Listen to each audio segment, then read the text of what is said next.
Well, there's the best band in Britain, in my opinion. Big words. The Darkness, Growing on Me, on XFM 104.9. I'm Ricky Gervais, with me, Steve Merchant and Karl Pilkington. Have you got the album? And already, they've had an argument. Yes. Well, I mean, I don't know whether we need to cheapen the show by discussing it, but I asked for a particular track. Karl is the producer, and he failed to get it for me. He's failed to bring it up from the record library. Completely failed in his mission. He needed to get 2 records, and he failed to get one of them. A 50% error rate there. Yeah, but like I said, I looked in the system, it told me what album it's on, I brought that album up. I'm busy. But, okay, so fine, you're absolutely fine then, that's no problem. You know, once again, that's a great excuse, Karl, brilliant. The show has been ruined, it's been partially ruined, but you've got a bit of an excuse. Alright, I didn't make a big deal out of it when you said, oh, and whilst you're down there, get us a new 50 Cent single. I never said, while you're down there, get this new 50 Cent single. I asked you if 50 Cent single was lying around. Yeah. If it hadn't been here, I wouldn't have worried. So I get it, yeah, I did that for you. Right. And when I come up, you say, has it got swearing in it? Well, I don't know, it's 5 to 1, Steve. I haven't got time, I've been whizzing around. You're the producer, it's the brand new single. I'd have thought it had been lying around in the XFM office anyway. But I don't have time to sit around listening to music. Sure, well, yeah. Right? I know that you have, now you've got an iPod that can hold 7,500 songs. I don't know when you're going to get round to loading all them on, but I haven't got the time. Sure. Busy. Yeah. Fine, okay, no, that's a perfect excuse, Karl. Well done, mate. Right. I just hope that I never have to depend on you in a real emergency. I had a bit of bad luck as well. I wanted to play REM, and maybe the listener can help me here. Can you email in ricky.gervais@xfm.co.uk if you know what song I'm thinking of? It's an REM song. I think it's on the album of the last one before. And he says Mulholland Drive and I'm Steve McQueen. That's all I know. I'm sorry, I can't think of the title, so I need the title to look it up, if you know what I mean. I can't put in like that. I can't put in Mulholland Drive. The system goes, what are you talking about? So I need the actual title of the song to look up to find it down in the library. Oh, well, I'd go down yourself if you're going to go down to the library and get that. I wouldn't send Karl, because... ricky.gervais@xfm.co.uk. But if he wanted to, he did have time, because he came in at 12 rather than 5 to 1. Yeah. No, I told you about that record that I wanted it yesterday, didn't I? So you had 24 hours notice. So that's not really an excuse, is it? But I did find one of my favourite songs of all time, which is Bones off the Bends album, and it's Radiohead on XFM 104.9. And here it is, because you gave me lots of time to find it. So. Sure. Yeah. Could have brought it in himself. No swearing in it. Bones. Radiohead.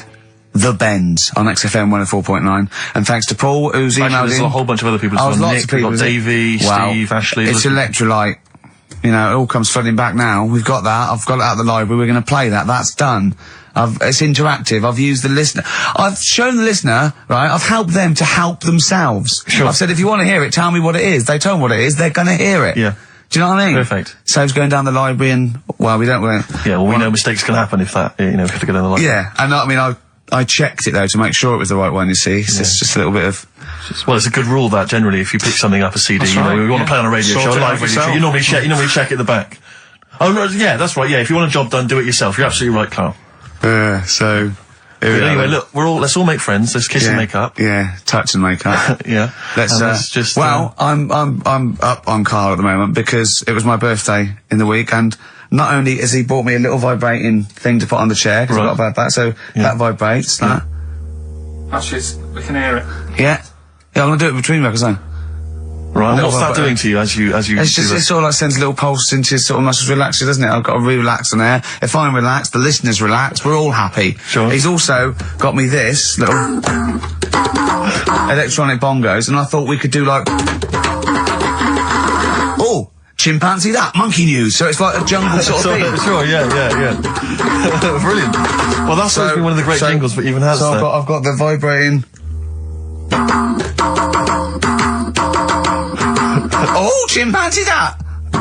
Monkey news! Dr. Fox, if you're listening, I think you'll know that's a clear improvement in this show. So thank you for those. It's alright. Yeah. What did you get him? What did I get him? I couldn't get anything, I was too busy buying myself an iPod. You're joking? Well, it's a little bit gay, isn't it, giving gifts to blokes? Yeah, it is, but for someone who's like major... Yeah. Play a record! Someone who's major?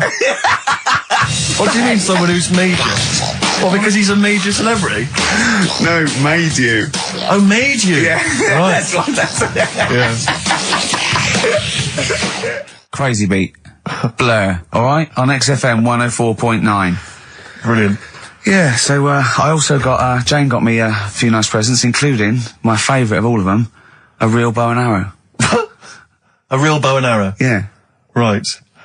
And what, you know, you're gonna rob from the rich, I give to the poor? Yeah! I just got to make the little outfit. You and your merry men. She's got me like 2 yards of green felt. Sure, yeah. And I've just got to find and a tree tailor. house. Someone who can make me a lovely little natty outfit. Yeah. Why has she bought you a bow and arrow? You live in central London, so where are you going to be using We've got a this? garden, I did it yesterday. I've got my finger though, because I'm meant to put protector, so it's just, it goes so fast, isn't it? I didn't understand that sentence. I'm here in the studio. I saw you point to your finger, so I'm guessing from that maybe you injured your finger. Yeah. For the listener, again, what exactly were you talking about then? No, because when you pull it back, it... Okay. So... And do you have a target? What do you use as a target? I've got a big cardboard box flat on it, down a tree. Right. I go, oh, it's brilliant. Sure. I'm getting a bit excited thinking about it. Yeah, no, indeed. Because when I make that outfit, I'm going to be running round. Yeah. Yeah. So, and do you have a picture, like a face maybe on the target, like Osama bin Laden, something like that? Yeah. Sure. No, it just says this way up, fragile. Right, okay. I forget what came in it. But, you know, it's good fun, isn't it, Carl? Bow and arrow, isn't it? Brilliant. Yeah? Would you like a little bow and arrow? Yeah, it's alright. Yeah. Well, I had a rifle as a kid. Did you? Yeah, that's... A real one? Yeah, just shooting cans and stuff. Yeah. It's alright. So... Well, a wonderful anecdote. Well, I went out with a drink with Carl in the week, and we went to a restaurant, didn't we, Carl? It's a good night. And we sat there, and next to me, when Carl came, next to me was, what's his name? Ross Kemp. And he was sitting there, and I saw Carl, and I tapped him on the shoulder, Ross Kemp on the shoulder, and I pointed to Carl and him, and I said, it's nice to see you two back together again. Nice. And Carl was horrified. But Carl didn't know that I'd already spoken to him before Carl arrived. I thought it was okay. I thought I could break the ice because I'd met him before. Sure. So he just thought I was insulting him. And when in the week we were talking about his little head, weren't we, Carl? And Carl suddenly stopped the conversation and said, if I had hair, what would we be talking about now? I think he'd had enough of everyone talking about it. And he looked good though. It's a special little do. He had it sort of, cropped a little bit more. I like it when he's just freshly had it done. Mm. Do you like... Yeah. Has that ever happened to you, Steve? If you're somewhere, say if you sat somewhere, does someone sort of, is he anyone else who you look like, or would you say you're a bit of a one-off? I love these two. But to be fair... So at it. To be fair, he seems to be having to go at me an awful lot more than I do at him now. I mean, he just starts it, starts it out of nowhere. I think his is sort of a get back for the way you treat him as a producer, not, But he's not a producer! If he produced the show, I wouldn't have a reason to criticise. But I think this is it. But seriously, I mean, it really winds me up though, because, it started as a joke, but now it's abuse. Yeah.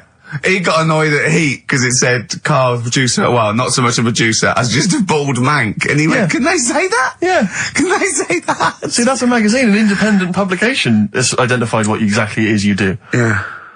Oh, here we go then. Go on, bring it on, because here we go. He's looking at me. I know he's thinking. I can hear the cogs I'm not working. thinking anything. It's vicious. No, that is true. Never a true word. Play a record. Now then, I heard this on the VH1 in the week, and I have not been able to get it out of my head, and I really kind of want to get it in everyone else's mind now, so they understand the pain I've been going through. Miss You by the Rolling Stones. Yeah. I hope that's now embedded in your brain and you can ruin a week by having to sing that constantly, irritating people in shops and everywhere you go. Miss You by the Rolling Stones. Good track. Carl, Jonathan, Ross came out with us, last week, and, we were talking about stuff, and Carl was mesmerised when Jonathan told a story that he was bored once in a hotel room and shaved his arse. He shaved his arse? Yeah. Sure. And Carl, you didn't stop questioning him, did you, for about... I just wondered, at what point do you sort of say, oh, this is getting on my nerves? Do you know what I mean? Yeah. It's way too long, tucking it in his socks or whatever. Yeah. But it's not, it is boring in hotel rooms, because I told you before about when I was in Edinburgh, and I had nothing to do, there was nothing on the telly, and you've eaten the shortbread biscuits, and and so that's when I read the phone book to see how many... That's when you read the phone book? Well, to see how many Macs were in Scotland, McAteer, Macintosh, Yeah. and there was like, 42 pages. Yeah. Yeah. Jonathan, I don't know if he'd already done that. Yeah. And, he said he shaved his arse. Now, when we say shaved his arse, Not his cheeks, Oh, all of it. yeah, all of it. Did he say that?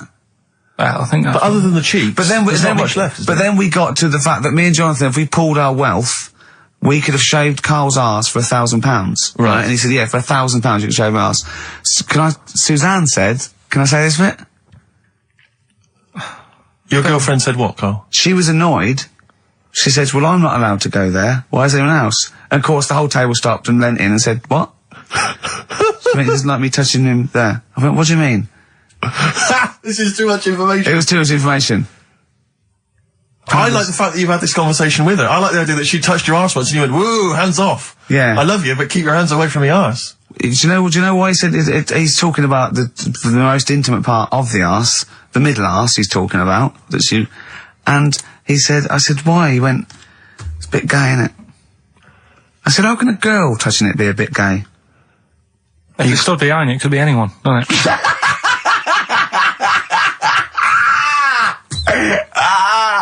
Oh, God. And it seemed, I mean, you can imagine the conversations we were having, right? And it's that thing that the waitress heard something every time she came over. She heard the word, cock or... Jonathan Ross saying I shaved my arse. Yeah. And, oh, dear. But it was, it was a good night, wasn't it? So, it's £1,000 now, isn't it? But presumably you give Suzanne half anyway, so everyone will be happy. You've used the arse to best effect. She's got half out of it, so she's made as much out of your arse as you have, in a sense. Me and Jonathan are happy. Yeah, but to be fair, it's his arse on the line. So... I know, but I mean, it's not like she's getting a bum deal. Well, she's getting 500, Yeah. quid. No, I can understand that. But, do you reckon? Just thinking of some more. Play a record. Can I just ask, before you play the record, if we were to shave your arse, let's say we did it for charity or something, got sponsorship, how would we do it? Would we use one of those big kind of old-fashioned razors? No, I'd use a Bic Safety. I'd just straight And away. would you use a gel or a foam? No, I first of all, I think I just, lather it up. Right, So you lather foam. up his arse first? I do the outside bits, just goes straight down, big broad strokes, clean, right? Then I'd have to go in the crevices, and I'd need an assistant. I'd pop it apart, and just very gently go in there. I might even use electronic equipment, just so there was no sort of like nicks. Okay. So an electric razor? Or I might wax the internal middle arse. How did Jonathan do it? Because he did it on his own, didn't he? I just use mirrors. Why don't I'll ask him, we'll call him later. But, I don't know. Well, perhaps you listening have once shaved your arse, maybe during an exam or something. What I think, and this is conjecture, but I think he was probably there, he'd had a shower, he'd shaved his face, right, and thought, well, he was naked, looks down and goes, oh, what a hairy arse. Well, hold on, I've got the razor in this hand, I've got the mirror there, I'm not on stage for a good 10 minutes. Yeah. There's one thing I don't like going on stage with, is a hairy arse. Bang, drink, wallop, done. On stage, thanks, see you later. See you next week. Yeah? What are you thinking, Carl? No, it's just how hairy was it? Do you know what I mean? How hairy was it? Because I imagine, you're saying mirrors and stuff. But he's how old is he now? He's 42. And they say your testicles drop quite a bit once you start getting old, don't they? Yeah. So he's got to make sure they're out of the way. Yeah, but I don't think I can speak for myself, as a similar age to Jonathan, that, there's millimetres in it. It's not like we tuck them in our socks in the morning. Okay. They're still in the same place. You really wouldn't know the difference. It wouldn't, if we filmed it in, time-lapse camera, it wouldn't be like a bungee jump. Do you know what I mean? They wouldn't be moving a lot. Yeah. All right. Do you think I told him he's a good-looking fella, Steve? Would you agree with that? I told Jonathan that he said that he just went for it as well. Yeah. So you spent a lot of time picturing Jonathan's naked arse. You'd let him give you money for arse touchery. Yeah. Whereas your girlfriend's got no chance, and you're saying he's a good-looking man. Do you want to play a record and think about what you've done? Interesting. 50 Cent, 21 Questions, new single from him. Well, me and Carl got a joint favourite lyric now. I love you like a fat kid loves cake. Yeah. That's great, isn't it? I mean, I like it because it's funny and humorous and cheeky. You like it because it means something, don't you? You think that's the absolute truth. If someone was to say that to you, that would be the most romantic thing they could say, in it, because it's... No, I'm just thinking you know what it means. It's like the Elephant Man, right? The Elephant Man, that's what he's called. Again, you know what you're going to get. The fat kid loves cake. You've said it all, you don't have to say any more. I can't believe it. I'll tell you what made his day the other day. I love it. Jonathan Ross said The Elephant Man is one of the best films ever made. Yeah. Endorsed by a celebrity. I know. Well, by a film buff, really. It is good though, isn't it? It is a very good film, yeah. We have got Cheeky Freak of the Week coming up. Right. There's been a lot of stuff going on this week. In the freak world? Yeah. Is it really? Yeah, there's loads. I mean, stuff that we can... The one that hasn't made it. God, this is what hasn't made it, so we'll judge it on that. Go on. There's a woman, right? Do you know how, I mean, in a way, I thought Elephant Man, it was a bit tight because, you know, they sort of took him on a freak show, did a bit of a road show with him and stuff. Yeah. There's some woman, I think she's in India, like now, who, makes a lot of money because she's got 3 legs and like 7 toes stuff. And she was saying, people pay quite a lot of money. Not Squiddy Patel. It's not that much money, like, compared to here, but over there, it's like loads of money. Sure. And all you do is, you go around to her house and you pay this lot of money, and people just go, oh, look at that. Extra leg. Extra leg. Right. It's quite a lot of money in that. So she hasn't even got to go out on the road anymore, like in the old days? No, that's what annoyed me. It's like, well, you could get to them faster.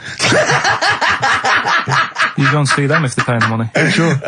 But yeah, what she could do is go in and buy a pair of shoes, right, and then nick one on the way out, because they only put one out, don't they? Good idea. So she could get, you know, 3 for the price of 2. Just one of the many perks of having 3 legs. Just one of having 3 legs. The other one is, I mean, keepy uppy. But she'd be good at that. Shouldn't do that. She just stays at home and puts the feet up. But anyway, that's not even Cheeky Freak of the Week. That's coming up later. Coming up later. Oh, brilliant. Now, Rockbusters, dead in the water, isn't it? We've killed that off, have we officially? We killed off Monkey News and Rockbusters. Didn't I tell you that there was some sort of petition for Monkey News? Was there?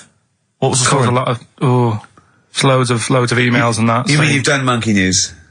You mean you want to do Monkey News? No, but seriously, there's uproar.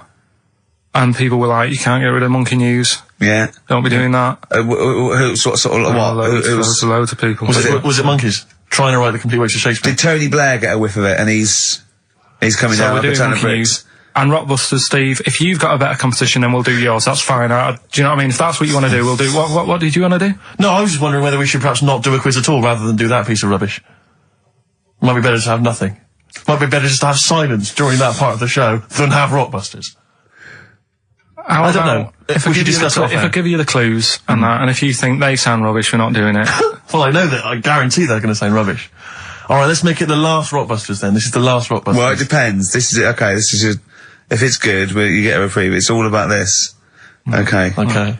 Go on then. Let's do Rockbusters then. Oh, we're doing it now. Should we play a record and do it after that? Do it after. Well, I'll tell you what. I'll tell you the prizes and then we'll come back with the clues. Because I've dug out that REM track. Excellent. So it's an interactive show. Okay, we've got the best summer holiday album ever. What we got on there? It's got Elvis versus Junkie XL. That's brilliant. Holly Valance is on there. Yeah. Laz Ketchup. It's all the stuff that the XFM listener is craving. A tribute to the Ramones album. We got Red Hot Chili Peppers are on there. Metallica. Street Legal from Bob Dylan. That's nice. Brilliant.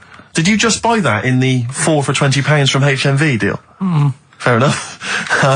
Once again, a good album. The Talons of Weng Chiang, a Doctor Who classic. Yeah. And there's something for the XFM listener, 8 Mile on DVD. I thought that was nice, that film. That was the last bit was funny. It's a good film. Some good rap-offs in that as well. Yeah. So let's play a tune and then we'll come back with the Rockbusters clues. REM, go on. Give it to him. REM, Electrolyte, on XFM 104.9. Ricky Gervais, Steve Merchant, Karl Pilkington. I walk down Oxford Street every day to go to the office, and it is like running the gauntlet in Gladiator. It's not only is it just like, you know, you have to dodge people and they're dawdling or rushing or, you know, keeping into the road to get past some people, but avoiding taxis. But it's like hands everywhere, like leaflets. I don't know. There must be 1 million leaflets given out. It's all mobile phones, sandwich shops. Teach yourself English. Yeah. Teach other people English. I know. And those charity people. Something for Alzheimer's. And I've been caught about 6 times where I couldn't say no. I've got about 8 standing orders now because I just couldn't say no when they confront you. Yeah. Which is, you know. It's amazing how often I'm on the way to a meeting. I'm always on the way to a meeting, and then I always feel guilty if I walk past them again 2 minutes later with a HMV bag. Yeah, full. Yeah, exactly, crammed with bargains. I know, yeah. No, but, it's absolutely weird. They're like zombies. It's like you're fighting them off. You need a flaming torch to get past them. Or if it's not them, it's tourists. Just constantly, you know, excuse me, can you take my photo outside HMV? Or outside Topshop? That doesn't happen to me. Always seem to have tourists. Just in the way, just kind of dawdling, you know, looking up at the buildings. I walk so fast. I put my head down and I just try and walk so fast everywhere now. Because it's, But Oxford Street is just, it's unbelievable now. And I think it's age that I've started noticing it. Even if the window's open and I hear just like cars and they're on the mobile phone, it's the loudest place in the world. Yeah. I don't know what we can do. Well, isn't it one of the busiest streets in, is it either the world? The universe? It is mental. I think if we carpeted it, that would and put some curtains up, it would just deaden. It's like pubs with those polished floors and metal tables, and everyone's having to talk like that to be heard. The jukebox is quite loud, and I want to go just turn everything down. Yeah. Let's put some carpet down. Just talk quietly like this. Yeah. Let's put the music down a little bit. We'll have a good time. I've never quite understood that impulse. I don't know again if it's age where you go in a club or a pub, as you say, and then it's just slightly too loud. So it just makes everything slightly tricky. It's slightly tricky to have a conversation. But what annoys me is when it's for the amusement of the barman or barmaid. If they're bored, they're in a pub, they've got the music up, their music up, right, techno blaring, right, they've got a telly on, watching a soap opera, and I want to go, choose one or the other. I mean, what are you watching? I got a minicab last night. I imagine you don't travel in minicabs, but the guy driving, one of those guys, I know he's driving a cab on a Friday night. Okay, no one wants to be doing that. And he had one of those phone, you know, the little earpieces that you put in, so it looks like they're talking to themselves. And he's there, and he goes, where are you going? I went, crouching. He went, yeah. Well, and he's chatting on his mobile phone the whole time. His voice was so loud. He had the radio on as well, and he wasn't concentrating on the road. I just thought, look, I'm paying you £10 here to take me somewhere. Please, just stop chatting or arranging your social life for 2 minutes. Get me to my destination safely, and then you can resume your conversation. My favourite one is I'm going to so and so terrace, please. Where's that? I want to go right. You're not taking me then. Yeah. I mean, I don't know. I don't know. Exactly. I don't drive. That I'm paying you. That's why I'm paying you. That's got to be part of the service. But I mean, I know people who've been in many cabs, didn't know where I was, and didn't have an A to Z. No, I was in East London once. I said to him, I'm going to North London. He went, where specifically? I went, Swiss Cottage. He went, sure. I said, do you know the way? He went, yeah. Set off. Along the way, he went, do you know the way? That's why, I thought you knew. I said, have you not got an A to Z? He went, no. He was one of those guys who'd just taken his car out middle of the night. That was all he had. All he had, all his credentials were he had a car. No map, no torch. The 2 other things I bring with me. And he said, so we're driving along. He went, I could probably get you to Camden. I was like, okay. He went, it's a start. I mean, that is the start. Exactly. He went, do you know the way to Camden? I thought, pull over. It's not worth it. I'd rather hitchhike. I'd rather walk. Ludicrous. Those people who just go out. Yeah, they just take a car out to earn a fiver. A car. Have you ever done that? No, well, I'm sick of living here. And you say about people hassling you. When you say here, you mean the world, don't you? No, just in London is doing me head in now. The other week, actually, walking home from here, and like you say, there's always someone hassling you, saying, do you want to buy this? Do you want one of these? Going down Carnaby Street, right? There's your first mistake. He said, you into meditation? So I was like, and I had a bit of time to kill, so I thought I'll have a chat, right? Have you got time? We've never got time, we're too busy. Yeah, I thought you were too busy before. Well, I said, what's all that then? What do you do? And he said, we teach you how to breathe. I was like, well, I'm 30. I've done alright. And he sort of said, forget it. Forget it. I'm 30. And in Selfridges, they do, like Evian or whatever, that water company are there. And they've got like little glasses of water, and you walk past and go, have you ever tried this? It's water. Yeah. Oh, here you go, we'll try it. You go, Jesus Christ, is that what water is? What have I been drinking then? You've been drinking piss and mud. Have I? I'll have a bottle. Anyway, listen, Rockbusters. Oh, come on then. Let's get it done. Really? Yeah. Come on then. Right, so cryptic clues and initials, you work it out, it's a band and stuff. Yeah. Right, Brilliant. first one. Bob Holness. The first clue, the doctor said part of the foot and the leg was no good, so he took him off and he threw him away. That's the clue, the initials TB. TB, right? The doctor said part of the foot and the leg was no good, so he took them off and threw them away. Second one, the Scottish monster has got a bit of a tan, right? The Scottish monster has got a bit of a tan.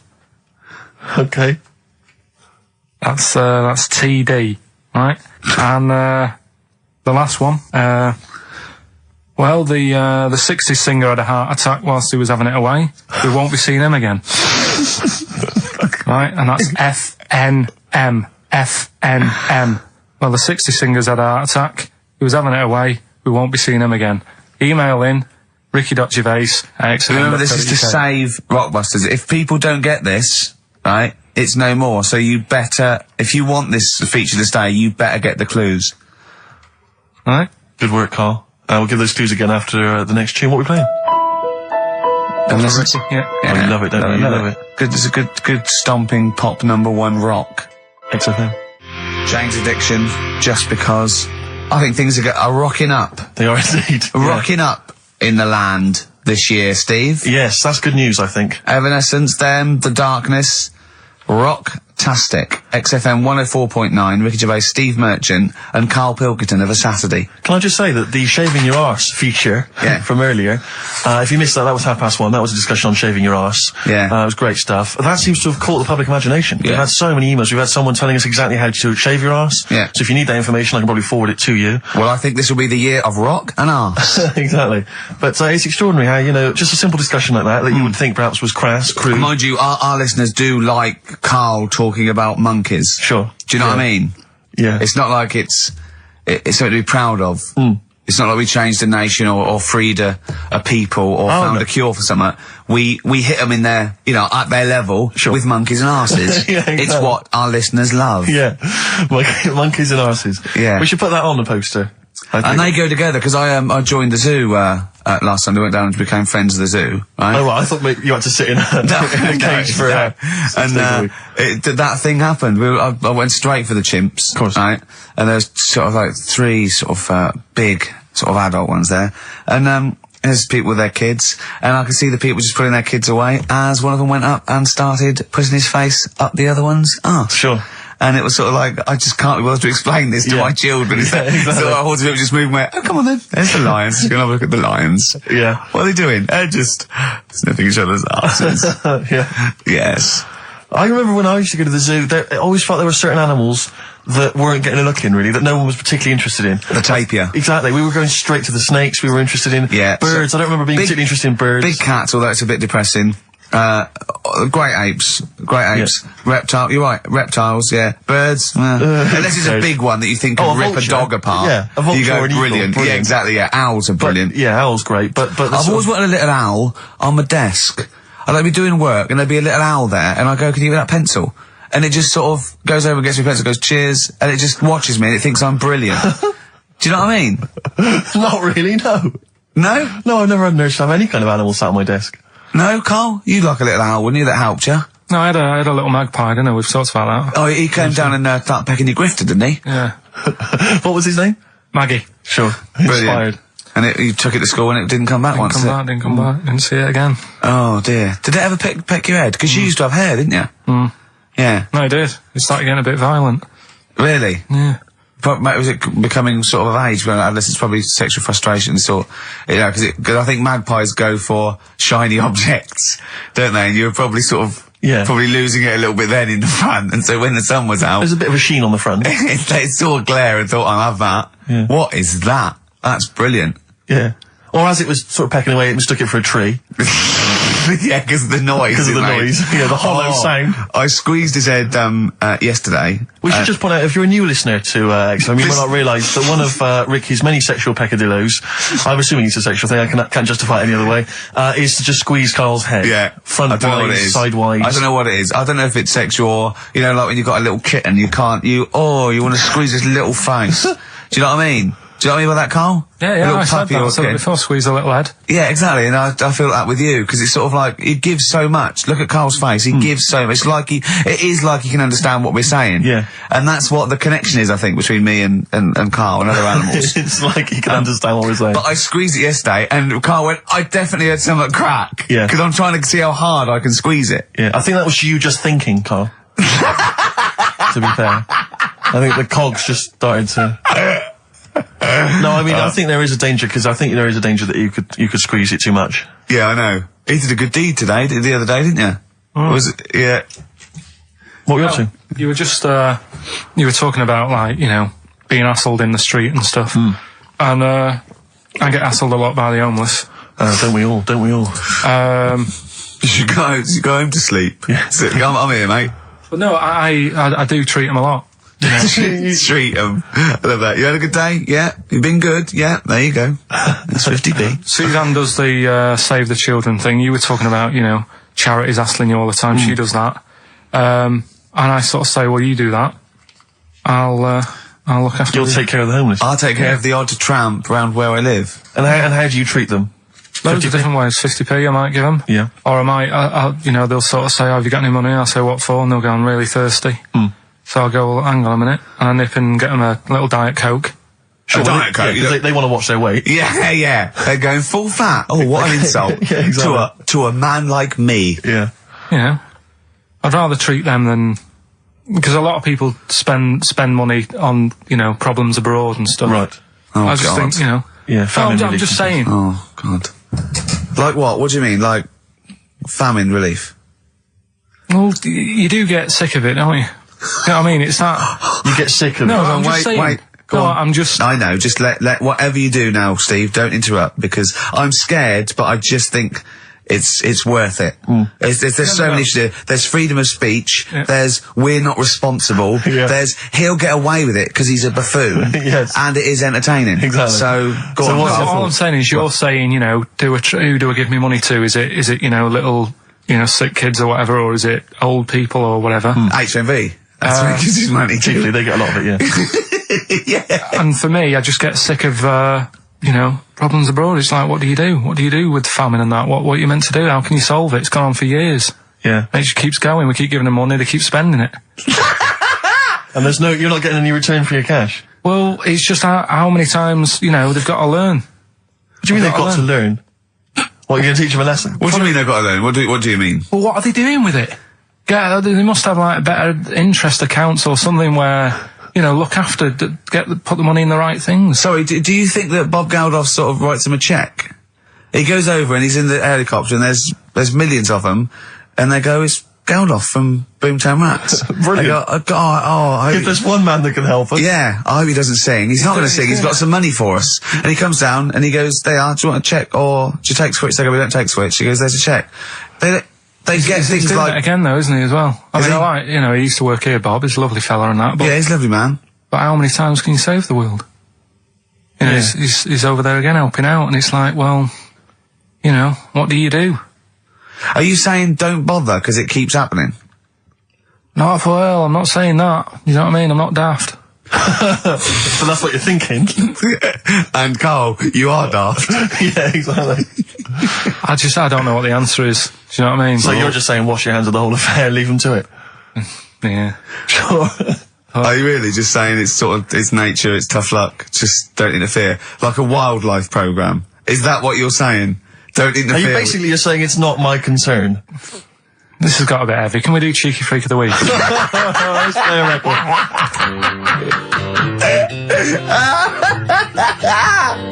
Oh, God! Oh.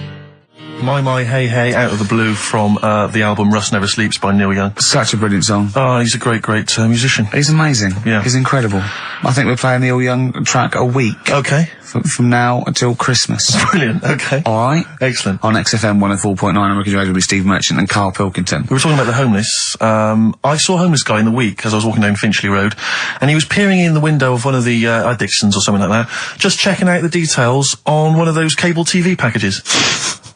And I thought, one step at a time. I mean, firstly, I don't know, start eating your dinner off a plate. Yeah. and then work your way up to, you know, a house, a home, a widescreen TV, A roof. digital television. But it's odd. Well, that might answer one of the questions, because I keep getting recognised by homeless people, and I never know what to say. I go, I think, well, either they're not really homeless, and they've got sort of digs or something, and they watch television, or the scariest one is that they've become homeless in the last few months since the office. I think, oh God, that's really scary. Or they are watching it in Dixon's. They're going, the office is on tonight. Yeah. What are you doing? Going down to Dixon's. Or they think you're one of them. Or that, well, I have. Because, I mean, the way you dress. Well, no, some that are probably not quite, got their faculties, maybe a little bit worse for wear, think they recognise me. And they whole scenarios where they're going, remember we were chatting, I was going, yeah, how are you? And it's just they recognise someone. Right, yeah. But that's a bit weird. But I mean, I think that's the worst thing. On a serious note, it is outside health.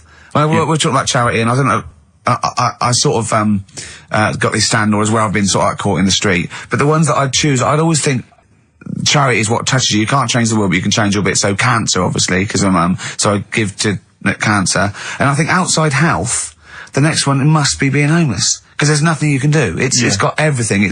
You're scared, bewildered, you're cold. It's just everything. Even if you're healthy and homeless, eventually you're not going to be. Well, I do feel bad because, you know, I always feel that I want to give to the health charities, like cancer, for instance, because there's that fear that I might get it. Well, yeah, it's not just that. It's just like, if you're not healthy, that's the first thing, isn't it? If your life's being threatened, there's nothing else you can really worry about. Yeah. But I don't know if that makes it wrong, though, that it's like I'm investing in a possible future. Yeah. Well, not really, because it's the same for everyone, isn't it? But, you know. Yeah. I saw a homeless guy as well, looking through the bins, but he wasn't pulling out food and scraps, he was pulling out newspapers. Just having a read. Yeah. I always found that odd. I see that a lot, homeless guys. I don't know if they're just checking out the TV listings. Or when he finally gets his When's the office cable. on? Yeah, the office, they've moved it. They've moved it to Choice and UK Gold. I don't blame him, because, I mean, there is some cracking stuff on cable TV. There's some great stuff. But I was flipping through the other day, and on digital TV, you can see what other shows are on while you're watching something. I was flipping through, and there was one, and it was called, now, when are you ever in the mood to watch a TV show called I Survived a £200 Tumour? When was that on? Because it seems to me that if you've got a £200 tumour, you probably want to watch something else that'll take your mind off it, Big Brother or whatever. I'm not £200. Well, I can't imagine what this is. A £200 tumour? It must have been an error. £200 tumour? It must have been a £200 tuna. It was probably someone fell in the water. And it came I survived a £200 tuna. Yeah, and it was just a spelling mistake. Sure. A £200 tumour? That's like, isn't that like kind of having That's Mr. another T person. That is another person. Maybe, oh my God, maybe it was all his life they told him it was a Siamese twin. But someone had just painted a little face on it when he was at school. Just drawn a little face exactly, on it. And they go, it's not your twin brother. I goes, isn't it? There's no, it's a tumour. We better take it off. It's £200. £200? That can't be right. You sure it wasn't £20? I'm assuming that's what it probably would have been. But it was certainly £200 on the digital thing. Maybe that's a mistake. That's great, isn't it? They're trying to make it more interesting. Yeah. It's someone at Carl got there. It's £20 tumour. Let's make it 200. At least they're watch. Exactly. That's what I'd be like, though. I wouldn't want to go to the doctors. You know what I'm like? A £200 tumour. I know. It's just that thing. I mean, you know what I'm like. I don't like. It depends where it is as well. Taking your clothes off and all that. There's some pressure in it. You don't like anything being touched, do you? I remember when he said he doesn't check his balls. He doesn't like the feel. That's live with me. He doesn't like the feel. I think, do you mean that you don't like what it feels like in your balls when you're fiddling with them? Because I imagined it that you meant you don't like the feel, in your fingertips. You don't like the feel of your balls. It's the thing of, you start thinking about what you're actually touching, and there's something in there, and you might break them and all that. I don't like Break them? They are delicate. I am scared with the little knobbly bits, yeah.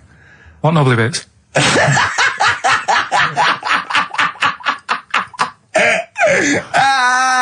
But I'll tell you what, it's that thought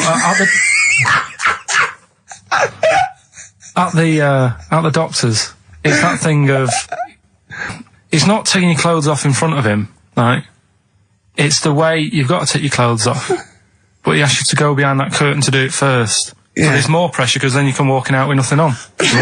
But it's like, why have you asked me to go behind there? Yeah. Rather than if I just sat there having a chat and he's going, so Yeah. how have you been? It's like, all right, and just taking the pants off. Yeah, And then exactly, yeah. It's the What was pressure he of... doing? Don't take your clothes off. And you came out and he lit a candle and there was Yeah. some soft music on. The lights were down. Nice. Yeah. Or he said, if it'll make you feel more relaxed, I'll take my clothes off. Yeah, exactly, yeah. But I'll do it in the form of a striptease. Now, Carl, I'm going to ask you the question, knowing the answer. What do you think of maybe a gay doctor just checking his testicles out? He's a professional, he just happens to be gay. That would never happen, would it? What are you talking about? Why not? Oh, speaking of... Go on, doctors. No. Gay What? people and that. Do you know when we discussed gay-only toilets? Yeah. It's only, it looks like it's coming into action. No, it doesn't. Right. No way. It was mentioned again Where? on... Your head. No, I think Do it you was on- think that people in positions of power are listening to this show getting ideas from you? Tony Blair. Makes you wonder, doesn't it? No, it really does. And the funny thing is, why are they getting upset? Why are gay people getting upset that they might have to have their own toilets? Carl, you don't know what you're talking about anymore. You don't They're know having a what sly look. You don't know what you're talking about. Okay, can we have Cheeky Freak after this? If you want. Placebo. This picture on XFM 104.9. Steve, you're thinking of taking over as producer, aren't you? Well, I just think it's a shambles. I've asked for Cheeky Freak of the Week, and it appears that Carl's not ready. He's not prepared. No, I can sort of remember it. It's just that I like to have all the information. Contempt for But the you've just listener. had just a whole bunch of adverts and placebo in order to get it ready. We're chatting, we're having a chat and that. Right, do you want to sort yourself out in future?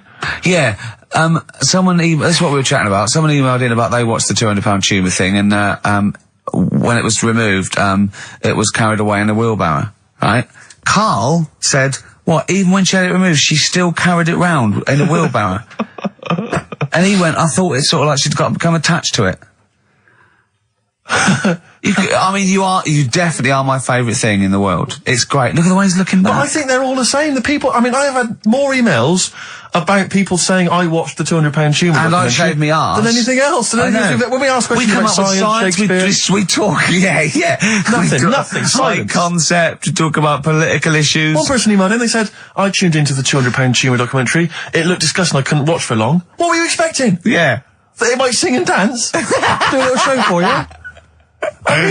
Oh, Anyway, these, so what's the these are really your listeners, Carl. Now, I think do you know what I mean? You sort of, you find your niche, you attract your, I think me and Steve are pretty much just here. I think the people that we had in the early days, Rick, they've long since abandoned us. They jumped ship. They've got jobs. Fans. Yeah. They've got jobs. They're out now. They've been released. Exactly. Yeah, they're getting their life back together. Carl, Come so on then, what's Carl. the situation with Cheeky Freak? I've got like a couple of bits. Like I say, I haven't got the in-depth stuff that I know. Oh no, because usually it's it's Heavily pretty researched. scientific. Exactly, yeah. Do the jingle. We've come up with a new one, haven't we? The Freak, say chic. Cheeky Freak of the Week. Right, well, couple of bits. I don't know which one to use as the main feature for this week. It's that good, is it? Well, there's been another one born. What? Little kid. You go on. 4 eyes. Insult. Just a guy who wears glasses. Come on. 4 eyes, 2 noses, 2 mouths. That's weird, isn't it? This bloke, did he also have 2 heads, 2 bodies? Sort of born sort of slightly separately? He wasn't stood next to a mirror. No, it's weird, that, isn't it? That's all you've got. Is it? I love that. That's weird. That. Imagine the doctor said that. Well, Mrs. Parks, kid's got 4 eyes and 2 noses. Weird, isn't it? Any clues? Any clues? So that's it. That's all the one. information. Well, I'll tell you what, that again- should be the main one. Okay, I've answered but your like I say, what's the idea of this feature? What do I say all the time? Don't know. I always say, think about it. Think about what that would be like. Okay. What? Giving birth to him? No. Being, I think it's a girl. Being like her. 2 mouths. 4 eyes. What would that be like? Mad, innit? I don't know what this feature is. I don't know why. Is there another one? Is that, you said I mean, I hope everyone took the opportunity there during that silence to just think about what it would be like. I know I was. Could she talk with a mouthful? What? Is that allowed? Because she's got 2 mouths. Yeah. Yeah. Would that be alright in her house? She'd be eating Yeah, one, she can talk with one mouth and eat with the other, I Right, well, suppose. listen, the main one, right? You've thought about that. That's good. The main cheeky freak of the week. I haven't got all the details. Smallest person ever. Right? How big would you say that is? Carl is now sort of like holding his hands up like a fisherman, long ways. That's about 1 foot. Right. Smallest man in the world. I printed the thing off and I can't find it. There was a little picture of him. Right? The odd thing was... But why have you asked me how, did it say, or was it a picture of him? I didn't really read it. Of course you didn't. Of course you didn't. Jesus. I just saw it and thought, oh, that's... What, that's you that one, straight away that's assumed it was natural size? No, it was that big. But what do you mean it was that big? Little fella, like that. But why are you doing that? What? It was a page with a little fella. How do you know that was natural size? No, it was, because he said it's world's smallest man. And the funny thing is, I've read the first line, I always read the first line, it said world's smallest man. Well done. The weird thing is, he got an head like a light bulb. The shape of it, apparently. I don't know if that's got anything to do with his shape and face. God. That big. His name's Mr. Watts. And the annoying thing is, what got me is, if you're that big, Yeah. right, don't have your picture taken next to a fruit bowl. Why was he having his photo taken next to a fruit bowl? Don't know. Whoever the photographer was, obviously having a bit of a laugh. Yeah. At his expense. Because you would just stand in the middle of nowhere, you'd look normal and that, but he was stood there, just leaning on an apple.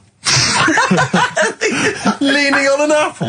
What is this? In what world do you Well, inhabit? this was on the internet. I printed it off. Leaning on an apple? Was it Tom Thumb?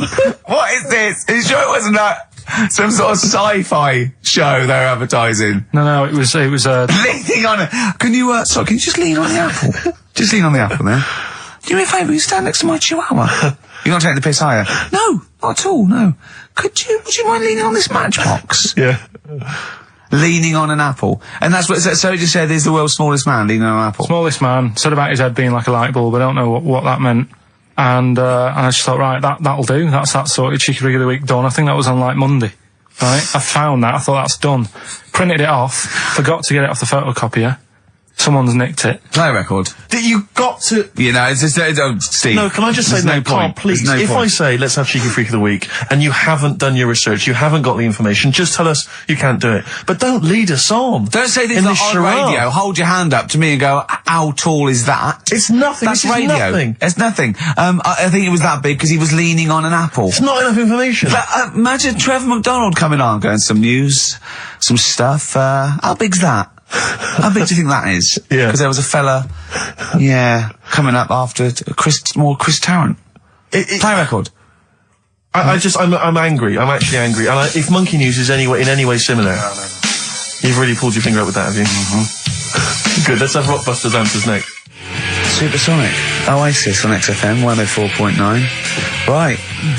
Getting through it. It's the Rockbusters. It's the Rockbusters results, really, because this is a very important result. It's whether they stay in the Premiership or are relegated. This is the playoffs for Carl. Okay? You need 3 points. You need 3 points to stay up, Carl. Go on. Right, had a lot of right answers in that. Right, okay, that's in your favour. You know. Okay. The first clue was the doctor said part of the foot and the leg was no good, so he took them off. He threw them away. Yeah. The initials TB. Yeah. Right. Go on.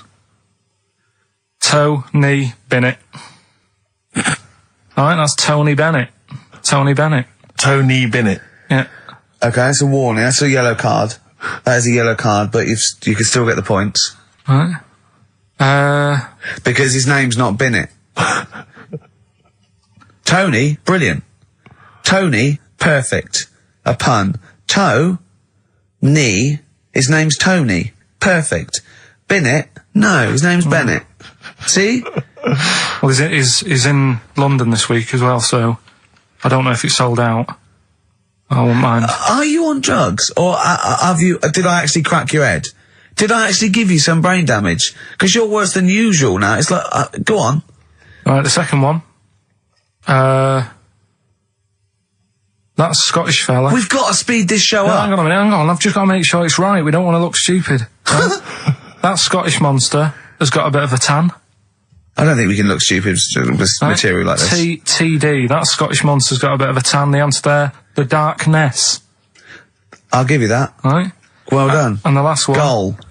The 60s singer, he had a heart attack the other way whilst having it away. You won't be seeing him again. The initials FNM. That's Faith No More. Adam Faith. Right? No! Doesn't count! Why not? Adam Faith No More. Right? Adam Faith No More. So, sorry, what is the clue? Is the clue Adam Faith, or is it Faith No More? Just Faith, I suppose. Just Faith No More. He's a 60s singer. So we got that. That's that. Safe for next week. Who's the winner? What do you make of it? You've got the deciding vote, Rick. Well, Come on. I mean, you know my feelings. it works Faith No More, but he's mixed up what cryptic is and that, because the fella, I mean, Adam Faith did actually die having it away, didn't he? Yeah. So it's all about him. It's all right. All the facts are right. Anyway. Okay, I think he's got a reprieve. I think I'll give it to him. I think I've got to give it to him, Steve. I think I have. He actually pulled that out of the bag, that one. There's no Jamaican fellas seeing icebergs or, you know, Whitney Houston. The closest he came to is Bennett, and I'll let him off that. I've got to be a fair ref here. Well, fair enough, and well done to, you know, I'm always a fan of names that for some reason just strike me or tickle me. Yeah. And this week the lucky winner is, Dave Suckling. There's nothing amusing about that. Oh dear. So well done to Dave Suckling. Okay. Suckling wins it. Suckling takes the prize. He takes the prizes, and well done to him. I guess there's more of that next week, and we're fast approaching the end of the show, Rick. I know you are excited about that, as am I. Well, I know, but the best to come, because we've still got Bruce Springsteen coming up now, followed by Monkey News. All right, Monkey News. It's amazing. What an amazing show this is. Shape.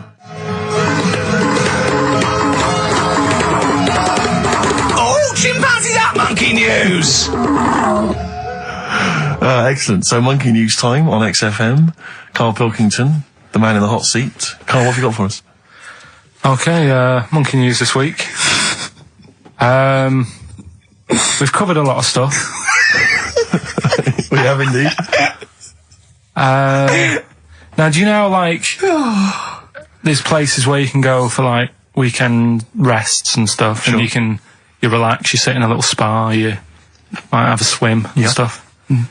Well, they've got a place done for monkeys. Of course they have. Right? They can go there, they relax, forget about all the stuff they've got going on in their head. They can have a manicure. Right. Got nice meals. It's not called a manicure, though, it's called a chimpacure. Beauty treatments. Yeah. Right? They look good and stuff. Yeah, well, look good, feel good, yeah. Now, you might think, well, that's pretty normal. Well. The bit I haven't told you about is actually run by a couple of chimps.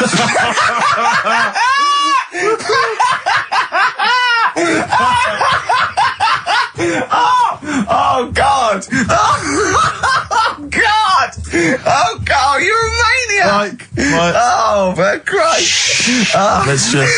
It's like coming a chimp. Of course it's not. No, it is, because think about it, right? No, not think about it. What do you mean? Yes, it is. Of course it's not run by a couple of chimps. What do they do? Get a loan? Right. If a chimp wants to have a rest, Yeah. where would you go to? A place that's run by humans that don't know what chimps' needs are? No! My point is this, how did they get it together? How did the two chimps, Mr. and Mrs. Chimp, went for a loan and said, I'll tell you what we need, a spa. I think it started off quite simple, right? Just you know, basic stuff. But they've expanded over time because it's become so popular. It's gone mental down there. Sure. Go! They've all heard about it. Now, the problem is this, right? That isn't even the top and bottom of it, right?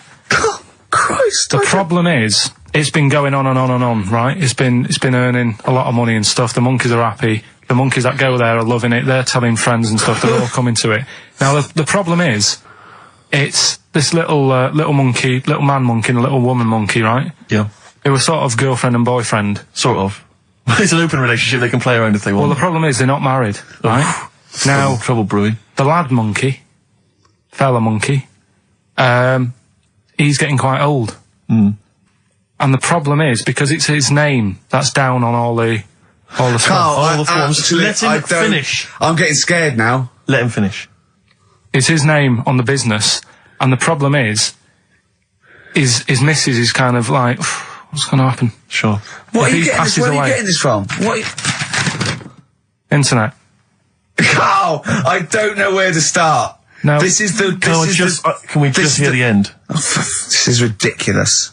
So the problem is, the female girl- monkey is worried that the male monkey she's worried. is What's going going to happen with the business? What's going to happen? Of course. Right now, What do you mean, the business? the health There isn't spa. a business. It's a joke. Health Rick, spa. you're not listening. His name's on the form. The male monkey's name, it's in his name. Now the problem is, Oh, the woman monkey has got some kids, but because they're not blood relatives, it's not going to be handed down to them. And the court, They're kids from a previous monkey marriage. yeah, Right. so that they're not going to get it.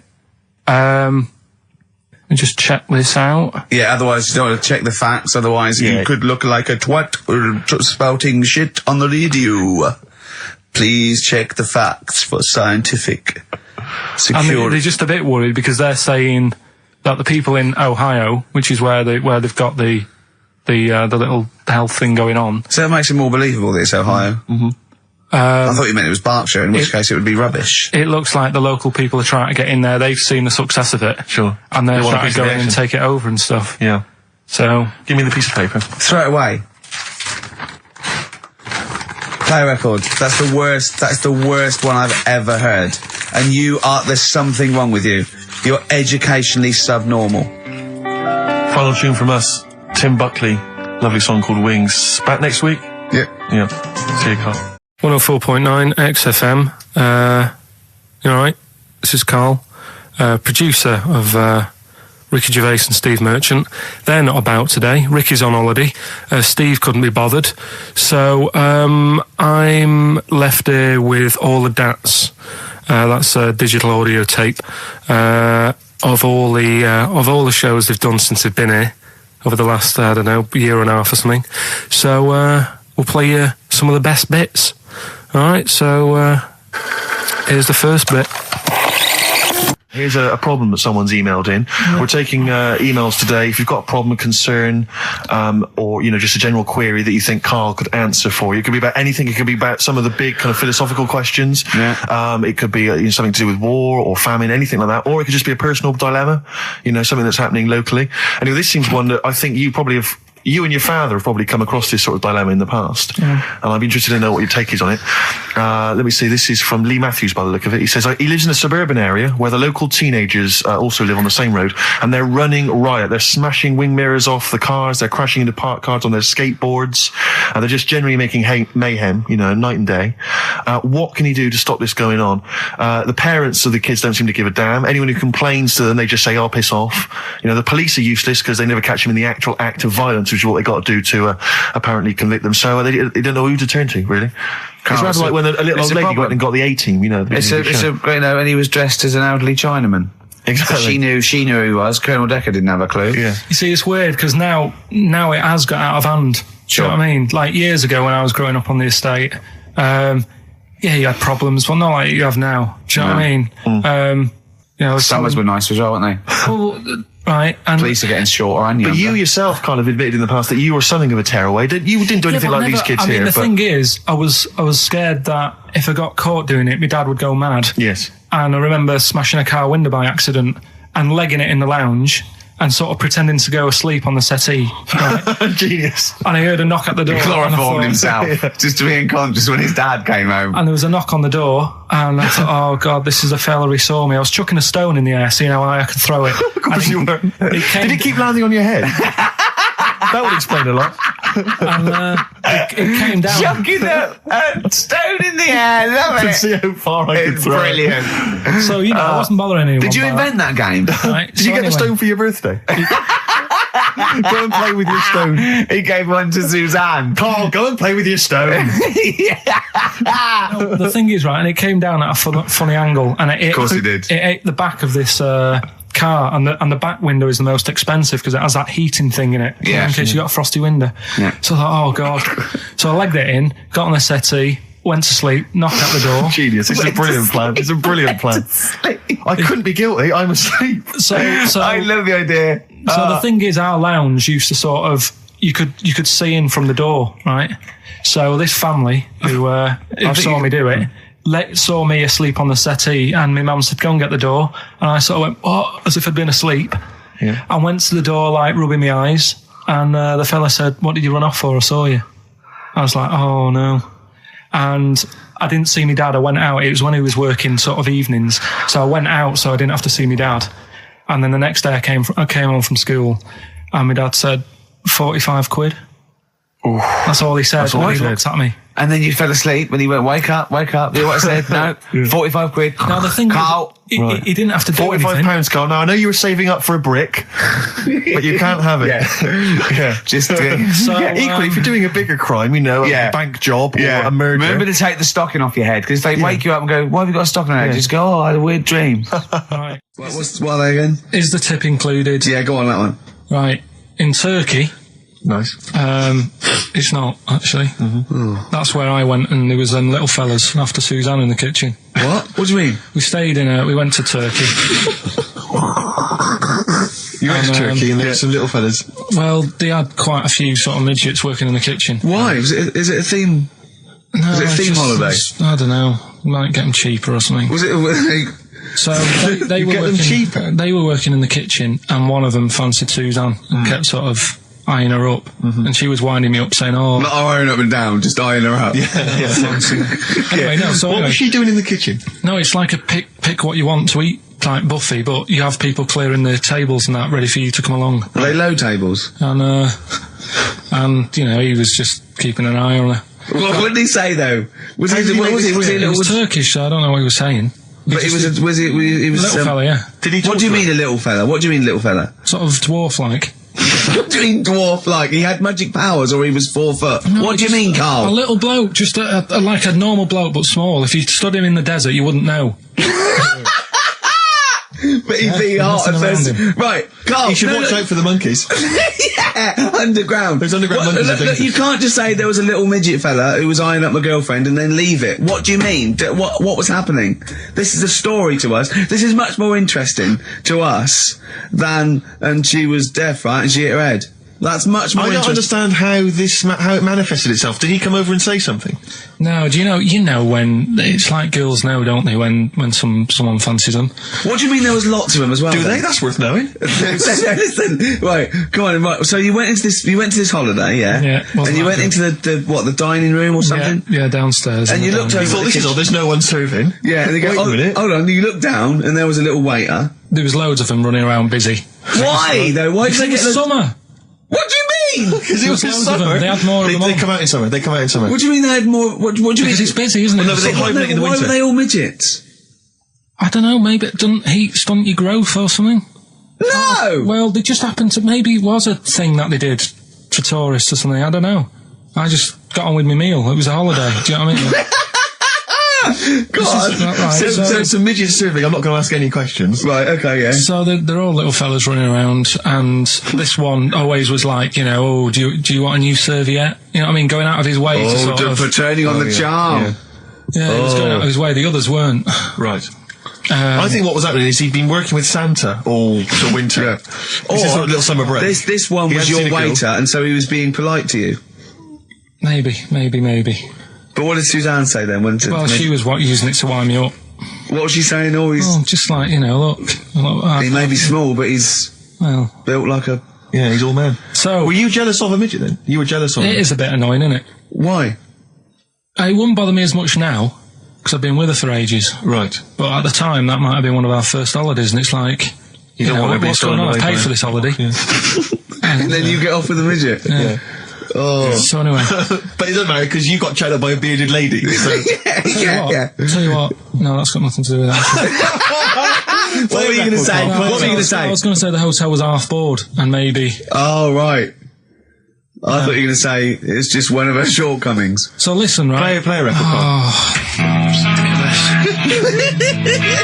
He said this, oh God, it's like a child or a cat when it's confused. He went, Steve reckons in ancient Greece, right, it was better to shag a bloke than a woman. And I went, well, yeah. I mean, that's about the male being sort of a first-class citizen. Much better, wasn't it? An aspiration the to sleep with a beautiful man than a beautiful woman. Women were lower-class citizens, so therefore men were seen as higher class. So to have sexual relations with a man there was no shame in that. No. In fact, it was looked upon. And I said, well, ancient Rome. I said, Nero. He sit in his big jacuzzi and he used to get, pretty boy men to just go into the water and just nibble at his testicles while he was having a wash. He didn't do that. He did. Yeah. And he's not a gay fella. No, well, no. I mean, I don't know about Nero, but I mean, it wasn't a case of a big delineation between what was heterosexual and what was gay. It was just, whatever you... So what did this fella do then? This one who's having his... Well, he was pretty much top boy, Nero, for a while. He was in charge. And, and you did what you're told. If Caesar or... But why were people going round there? Why didn't they go, oh... No, they weren't dropping in. It wasn't like the doors opening. I was just going to see what Nero's doing. You'd have probably been like a delivery boy or a stable boy or something, and you'd have popped round there and you'd have gone, there, right, Nero, as the tablets of stone you wanted. And they go, Pilkington, why you are here? Pop under... I don't know why he's French. What is that? I don't know why he's French. Just pop under the water and nibble at my testicles and you'd have done it. Because he was Nero. I wouldn't. You would have. Well, there's no way I would have done. Yeah, well, you would have. What have I done? I've dropped a pizza off. You put around to Nero's place with the pizza. Dropped a pizza. Right, I'd say I've done my job. Right? Yeah. That's not the sort of tip I wanted. No, he'd have said, get the little baldy chap to nibble at my testicles, and you'd have been under the water. I wouldn't have done it. No, Well, you would have put my head on the You'd wall. have done it, right. No, I wouldn't have done it. Can I just say this, Steve? Not only would you be nibbling his testicles, you'd have been going mad. You'd have been noshing him just for extra. You'd have been doing everything he wanted. You'd have been going, he'd have gone, I didn't ask you to do that. You'd have been going mental. They'd have been chewing, slurping, smacking, poking. You'd have chopped, you'd have gnawed his packet off. You'd think you're eating Walker's crisps. There'd be bubbles, there'd be flood. Oh, it'd be horrible. Alright, this is Karl, the producer of Ricky Gervais and Stephen Merchant on XFM 104.9. We're playing out some of the best bits, hope you're enjoying it. Here's another one. Last week when I did Do We Need 'Em, do you know when I called up one of the museums in a science museum? Yeah, are you talking to me? Yeah, I'm just saying, I wanted to tell you before when the song was on, but you're so busy listening to it. Yeah, was I so busy listening to a song I was playing? Yeah, but we're doing a radio show, aren't we? All right, what's your point? Well, I just wanted to say, she emailed in to say I got her name wrong, so I'm just apologising for that. What did you call her? I think I called her Jessica. What was her name? I don't know, I've got it on email somewhere. This is not an apology! No, I'm You've just got saying... it wrong again! You've not even said her real name! How is that an apology? Well, I remember, I read the email, so, But who are you apologising to? I think her name's Jackie, I think. Oh, you've got it wrong again, haven't you? Well, anyway, and she just said if you want to see dinosaurs and that, go to the museum. You were complaining about that as well, weren't you? You went to a museum and there was too many dinosaurs. He said you just need 4. No, well, Steve, have you been to the one in Knightsbridge? I think this so. one that I called up, right? It's nice. You go in, you get a good collection of stuff. You walk in, there's 3 or 4 dinosaurs. You've had enough, right? I went into New York, right? I went to the museum there, hundreds of them. You can't move for dinosaurs. Yeah. It's almost like they're responsible for them being extinct. There's loads of them. So all I'm saying is, if you want to see a dinosaur, go to the one near Knightsbridge. They've got a nice selection, some old vases and stuff. It's worth going. So... some people emailed in the songs with stories in it. One of them was Babushka, and he went, what's that? And I went, asked Katie Bush, what is it? I said, it's about a woman who dresses up as another woman to seduces her husband. He went, they wouldn't work. Just dismissed it like that. Why do you think it would work? Because you'd know. I mean, say like, right, Suzanne, right, who I go out with, right? She can see me from, say, if I'm coming down the high street. Yeah. She knows it's me by the way I walk. Right. So, just the fact that this woman went and put a wig on, there is no... You haven't even heard the song! I know, but you're saying that she put a disguise on and he's like, oh, I fancy her, and he takes her out, and he doesn't know it's his missus. You're not buying it. I mean, I'm controlling this Whereas feature. the flea with your brain going to Glasgow, perfect sense. Yeah, babushka, rubbish. Carl, can we have the tomato story after the next tune? Yeah. Bit of Coldplay. Yeah, love it. Yeah. I was watching, did you watch The Mammals in the week?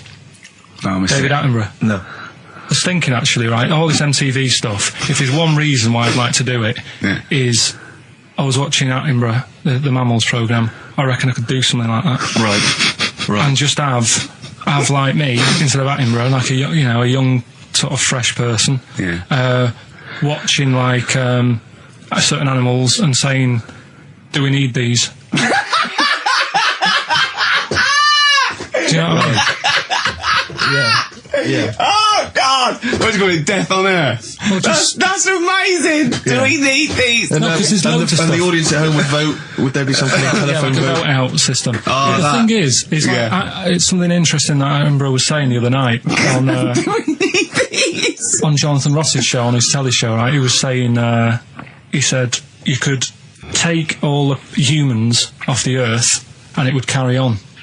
But take, like, some animals off it, mammals and that, you got problems on your hands. I thought that was quite interesting. Yeah. So it's like, the question is, do we need these? Is that part of the big thing? Right. Like jellyfish. Yeah. We've talked about jellyfish. Yeah. Yeah. So which mammals in particular were You talked about watching our that Zoe you Ball thought- show, haven't you? Hey? Which mammals were you thinking we don't need when you watched the show the other night? Any in particular that you thought they don't need them? They're not of interest. Well, I like whales, but I don't know what they do. And they're taking up quite a lot of room. Sure. But stuff like, Yeah. but like jellyfish, I looked into because Yeah, I well, was I know talking you about don't, them, and they were saying they've got no eyes, no heart. There's something like 97% water. Yeah. They're blind, and they do about 33 miles a day. Right. So it's like, do we need them? Could we clear them out? Yeah. Well, the big net. That would be the programme. What? Right, we'll get rid of them. Next week we'll be looking at Rhinos. I think it's genius. Honestly, I think it's genius. And like going along, sort of like picking up sea anemones and going and just lobbing them into the sea. Well, what do you think about MTV doing that? And then I just, in between the bits, Play music videos? I play music related relates to to it. fish, so I could play like Fish, Yeah. that rock guy, or the animals, Rock lobster. yeah, or what else could This I get could in run there? and run. What other songs have got animals in them? The Well, monkeys, could play the monkeys. Yeah, there's about 1 million, so let's not start this. No, but do you know what I mean? So do we need this? So MTV flies you around the world And to you- the most incredible exotic locations. You sort of climb up a tree or whatever next to, I don't know what lives up a tree, some kind of rare parrot. You say, look at Sloth. that, it's colourful, Sloth. it's interesting. Oh, you like sloths, don't you? No, they just live up trees, but I'd say, do we need them? Why? Well, what do they do? What do you mean? What do they do? What do you want from an animal? Carpentry. What do you want? I don't like scorpions, right? Right. But then I found out they look after those monkey things. They're not monkeys, they're Whatever. lizards. Well, all right, yeah, then lizards. They look after the lizards. So there's a reason. But do you need the lizard? Could be your Well, next yeah, question. because the local people made shoes out of them. But not when the scorpion protected them, they didn't. All right, we don't need them then. So, and so ultimately, would anyone decide? I mean, do the animals kind of get a chance to mount a case for their survival? I mean, is there maybe someone that comes into their corner and sort of defends them? I'd have like a David Attenborough type character who says, Right. well, they do this, and I'll go, yeah, but do we need that doing? Yeah. Yeah. Okay. Yeah. So what does an animal need to do in order for you to feel that it sort of gets a chance of life? I mean, like a pet, like an animal, like a dog maybe, or a cat, I mean, they give a certain affection to its owner. Is that a valid reason to survive? Not particularly for you. Not really. No, okay. I've been saying that though. Blind people use dogs, so they are useful. So dogs are useful. Same Farmers burners, use they often dogs. save people, don't they, in Yeah. snowy weather? Cats. I'd have to think about it. Okay. Keep the mice down. Yeah, but you got rent a kill. Okay. What I'm saying is something that will affect the world. Right. I think you'll find everything does. Except Carl. I'm not sure what effect he's having on the world. I'll tell you what though, Steve, right? Did you watch the mammals? I didn't see the mammals. They had bison on it. Right. The weirdest looking things you've ever seen. Yeah. They've really Again, got you're on dangerous ground here, Carl. but they've really got it's like, decide what you want to look like. It's just a mismatch of stuff. It's got a really big airy head. Yeah. And like you. Sort of bald at the back. Right. Sort of It sounds like thinner. someone you went to school with. Was there two of them? Oh, brilliant. That's nearly it, Carl. Right, what's your last room 101? Oh, God. It was, holidays. Holidays. Well, You want to put holidays in room 101? people who are sort of annoying on holiday. Oh, yeah. Do you know when you go away? Oh, yeah. It's sort of touched on this before. Is this going to be the Scouse guy? Yeah. Go on. Oh, it's so long though. I mean, it was a holiday when we went to Tunisia. And the Scouser pissed you off. Surprise, surprise. Yeah. Yeah. But the annoying thing was, you know, when you go on it was a cheap holiday, and like the lesson here is, you know, if you want a good holiday, you gotta like spend some money. Yeah. And we didn't on this one. We spent about, I don't know, 400 quid for two of us for like a month or something ridiculous. And we got there, and, you know, you get to the hotel and you go, we have made a mistake. You know, it's a ropey hotel. You know, you can tell like the blinds and stuff as you walk in, they're all dirty and stuff. And you think, well, let's make the most of it. You know, let's not get down about it. It's a holiday. It's for a rest. And you try and make the most of it. And we had to meet. Do you know, like you have one of those things where you get to your destination and the rep says, right, you know, go and unpack your bags and that. Go and sort yourself out in the room. And tomorrow morning we'll meet up at 10 o'clock and I'll go through, you know, the best sort of place to go for camel rides and, you know, the best deals I can get you. That sort of thing. Can anyone here walk like an Egyptian? So she says, right, tomorrow morning meet 10 o'clock in the discotheque. So we get up and we have breakfast, and it wasn't a good breakfast. The kitchen was like bit horrible. The food wasn't good, and it was run by sort of midgets. What do you mean it was run? Not there's anything wrong with that. There was little fellas running around, and the annoying thing was one of them sort of started to fancy my girlfriend.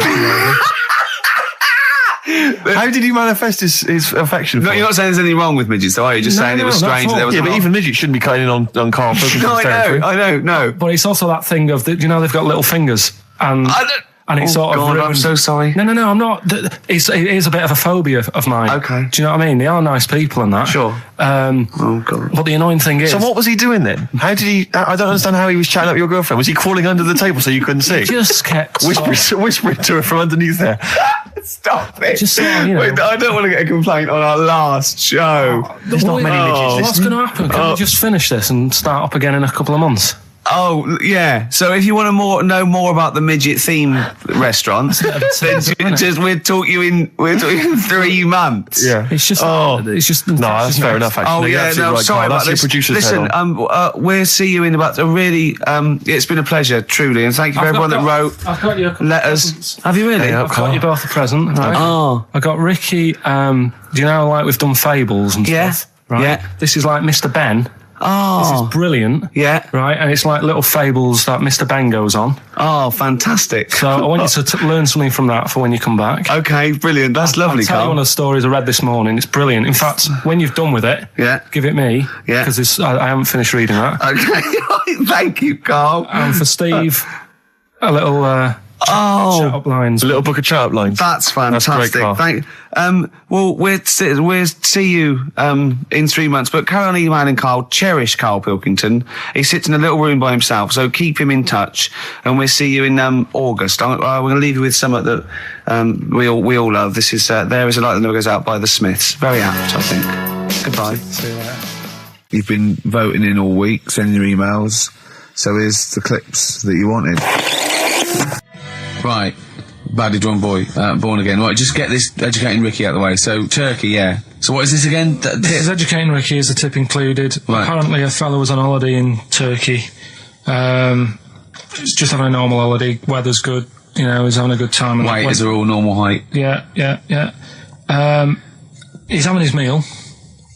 He hears a load of screaming going on in the kitchen. No. Has his girlfriend wandered in there? And they do, With a step ladder. they circumcise people in the kitchen, and apparently... What are you talking about? Whoa. Slow down. We were sidetracked there for a minute. What are you talking about? I'm excited about 2 things at once here. One, they circumcised people in the kitchen. 2, I guessed it was someone losing the end of their knob. He did, yeah. I started thinking like Karl Pilkington. Extraordinary. That is amazing. Apparently it was going on. It wasn't just a one-off either. Well, when I say a one-off, I mean they did it more than once. Yeah. Right. And there was He was there for a week, and apparently the first night it was quiet, and then the rest of the week, every day, he'd be like having his breakfast, or even his lunch, or even his tea.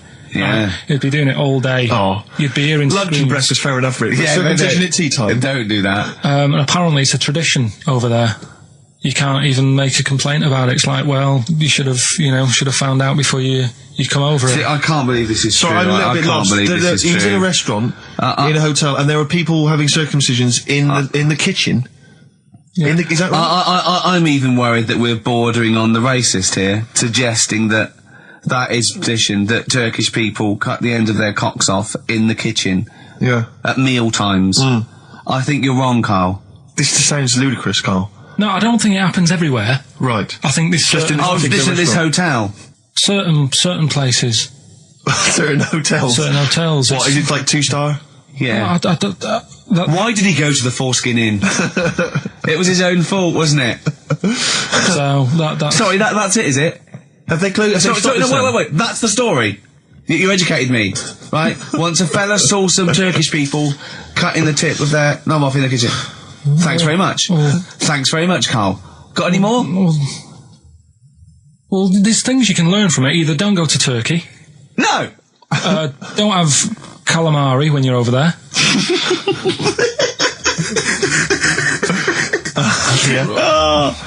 Carl, you've done it again. Well, So we get onto conversations. Talking about, he's asking me stuff about evolution. Tell me that. Why did the giraffe? What's that rubbish about the giraffe getting a long neck? I said, well, it didn't try and get a long neck. It was selected because, Anyway, I went into evolution for him, and he said, but why would evolution do that? I went, well, you think that evolution didn't do anything? There's not this consciousness, there's not this will that a giraffe has to stretch its neck to reach the leaves. One had a long enough neck to survive and pass it. He was going, yeah, but why did evolution? This isn't. But by the way, this isn't the most stupid thing. This is warming up. This is about 8:45. Right? He said, why didn't evolution make a giraffe good at carpentry so it could build a ladder? Right. Yeah. Okay. All right. Okay. So he's thinking around it. He's trying to pick holes in evolution. Yeah.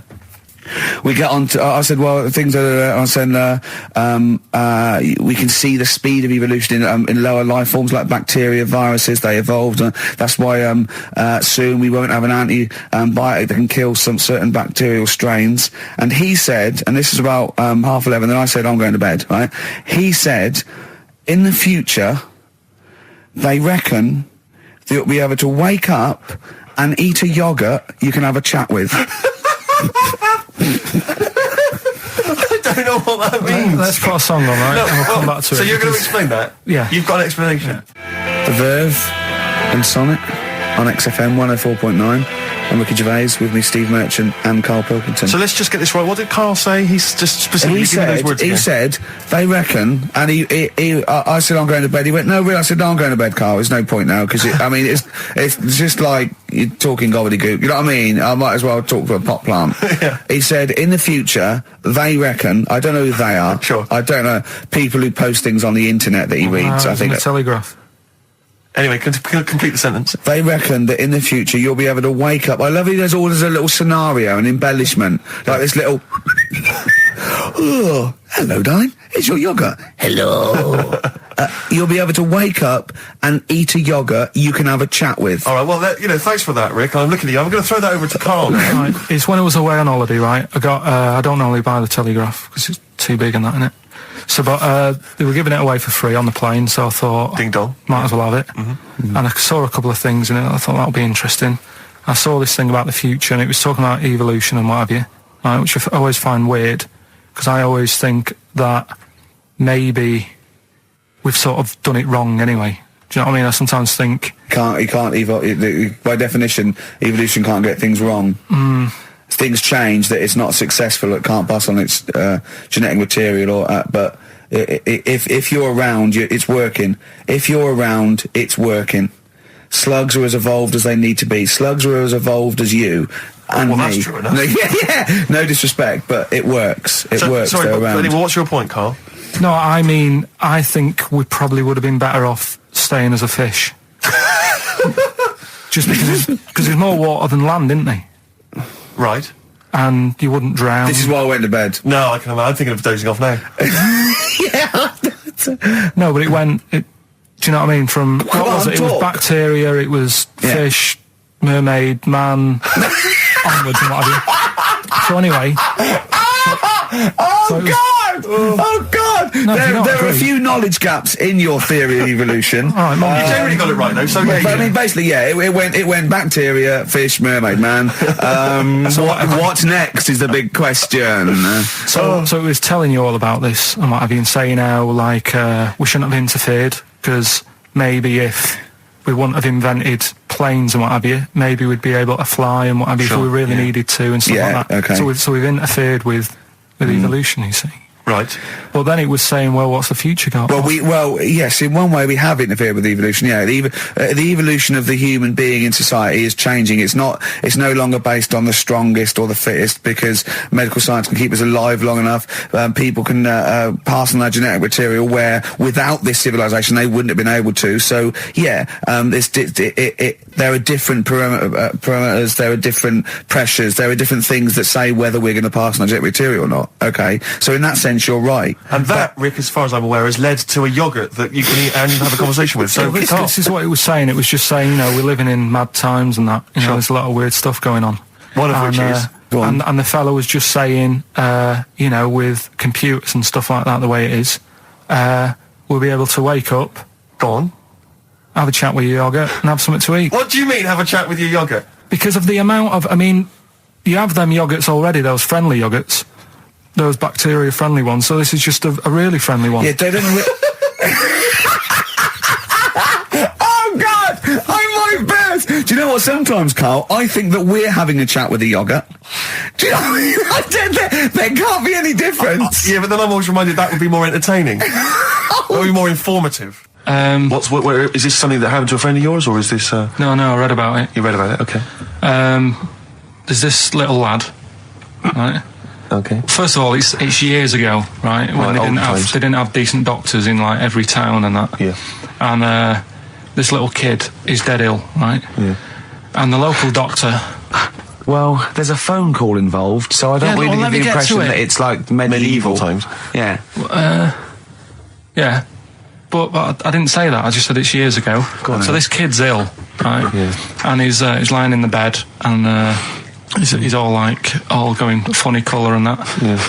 And his mum says, I'm going to get the local doctor around. The local doctor comes round, and she says, I don't know what's up with him.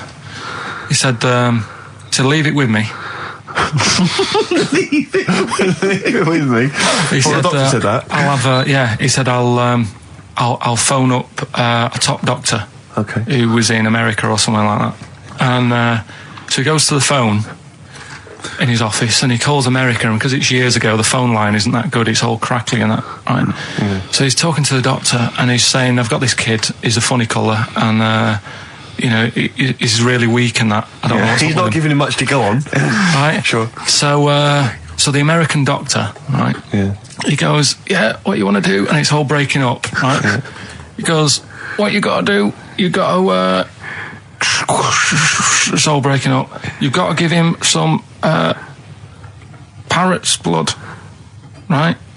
Some parrot's blood? Well, that's what he thought he said, but the line was really bad. Yeah. He meant parent's blood, but he heard that he said parrot's blood. He said, right, I'll do that, leave it with me. I can see where this is going. He goes to, a pet shop. Yeah. He says, give us like half a dozen parrots. Sure. Takes them round to the kid's house, takes the blood from the parrots, puts it into the kid's fine. The kid's fine? It worked. Such a load of shite in my life. I've never heard such twaddle, such just made up, enhanced, exaggerated bollocks in my life. A load of old rubbish, Carl. I mean, when he told me this, the doctor said, what do I do? And the doctor on the other end said, give him some blood. And the doctor went, where do I get blood from? So hang on, wait, I just need to where do I get blood from? Give him some parents' blood. Give him some parents' blood.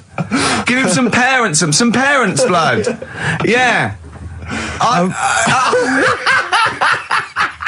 But hang on, I just need to know where you read this. Carl. Where was this? Where did I you read stitched this? you up. You know when he said, so do you believe it? I went, tell it to Steve. He went, do you believe it? I went, tell it to Steve. Carl. Where did you read it? That was on the internet. What? About Where is it on the illnesses. internet? All right, XFM 104.9, Ricky Gervais, Steve Merchant, Karl Pilkington, not here. It's the best of. You've been voting in all week, sending your emails. So here's the clips that you wanted. And just remembered recently, actually, I was on a train coming back from hometown Bristol, and I was on the train, and this girl walks on, good-looking girl. I thought, hey, a largely empty carriage. I'm thinking, my luck's in, you know, because I take every opportunity, Carl. That's the thing about me, you know. I don't choose. She was a good-looking girl. She sat down. I thought she sat down right near me. I thought, brilliant. As this guy comes up behind her, and says, I think it's probably a boyfriend or something. Sits down next to her. And I listened in on the conversation, you know, obviously, because I'm pretending to read. It was very clever. I read the same page for hours, so I was pretending to listen. I was listening, but pretending to read. And I realised that it's not her boyfriend or anything. It's just some guy she's met on the platform. And I'm thinking, brilliant. If she's the kind of girl who's just going to start talking to someone, you know, on a platform, on a train, brilliant, I'm going to be in here. Because he was only going one stop. So I'm thinking, what's the worst that can happen? He'll nick off, you know, I'll get chatting to her, you know, and who knows, I could join the... is there a train equivalent? Foot High Club. The Foot High Club, brilliant. And so I'm excited, you know, I'm listening in. And it turns out that they're both kind of graduates who've just finished university, or they're coming to their finals or something.